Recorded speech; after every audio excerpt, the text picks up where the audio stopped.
বার্লিনে নিজের এলাকায় মুসলিম আইদিন পরিচিত রুটি দাদু নামে। আপনার কি লাগবে? নিন, খান। তার এই নামের পেছনে কারণটা কি? মুসলিম প্রতিদিন বেকারিগুলো থেকে অবিকৃত রুটি সংগ্রহ করেন এবং দুস্থদের মাঝে বিলিয়ে দেন। 11 বছর ধরে তিনি এই কাজটি করছেন। একবার কাজ শেষে আমি দেখেছিলাম একজন রুটি ফেলে দিচ্ছেন। এমন বহু মানুষ আছেন যাদের খাবারের প্রয়োজন।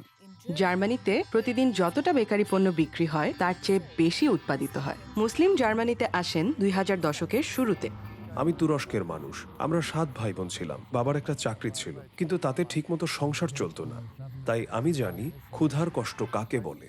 মুসলিম একটি সুপারমার্কেটে কাজ করেন। অবসরে মানুষকে সাহায্য করতে না পারলে তার জীবন থেকে গুরুত্বপূর্ণ কিছু একটা হারিয়ে যায়। কে খাবার চাইছে তা আমার দেখার বিষয় নয়। আমি তাদের হাতে খাবার তুলে দিচ্ছি, আর তাতেই তাদের মুখগুলো উজ্জ্বল হয়ে উঠছে।